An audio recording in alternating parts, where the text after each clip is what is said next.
नागपूर येथे झालेल्या कार्यक्रमात छत्रपती शिवाजी महाराजांबाबत आक्षेपार्ह वक्तव्य केल्याचा आरोप करत बागेश्वर बाबा उर्फ धीरेंद्र कृष्ण शास्त्री यांच्या विरोधात अकोल्यात शिवसेना उद्धव बाळासाहेब ठाकरे गट आक्रमक झाला आहे।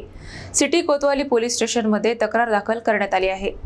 नागपूर येथे 25 एप्रिल रोजी पार पडलेल्या धार्मिक कार्यक्रमानंतर बागेश्वर बाबा उर्फ धीरेंद्र कृष्ण शास्त्री नव्या वादाच्या भोवऱ्यात अडकले आहेत। छत्रपती शिवाजी महाराजांबाबत चुकीची आणि दिशाभूल करणारी माहिती मांडल्याचा आरोप करत शिवसेना उद्धव बाळासाहेब ठाकरे गटाच्या अकोला जिल्हा पदाधिकाऱ्यांनी सिटी कोतवाली पोलीस स्टेशनमध्ये तक्रारी अर्ज दाखल केला आहे। तक्रारीमध्ये नमूद करण्यात आले आहे की महाराष्ट्राचे आराध्य दैवत असलेल्या छत्रपती शिवाजी महाराजांबाबत केलेल्या वक्तव्यामुळे जनतेच्या धार्मिक भावना दुखावल्या गेल्या असून समाजात तेढ निर्माण होण्याची शक्यता आहे।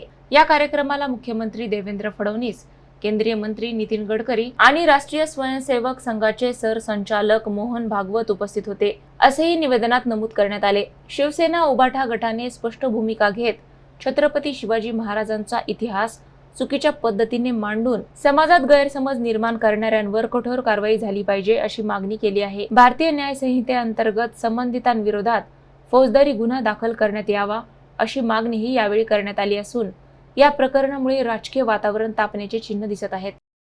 धीरेंद्र शास्त्री उर्फ बागेश्वर बाबा या भोंदू बाबांना 2 दिवसाआधी आमच्या अखंड हिंदुस्थानचा आराध्य दैवत छत्रपती शिवाजी महाराज यांच्याबद्दलची चुकीची माहिती, दिशाभूल करणारी माहिती सांगितली।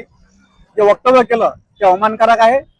त्यामुळे संबंध पूर्ण जनतेच्या मनातील जी सुप्त भावना होती या शास्त्रीला शासन व्हावं या अनुषंगाने आम्ही त्याच्या केसमध्ये आज सिटी कोतवाली पोलीस स्टेशनमध्ये तक्रार दिलेली आहे।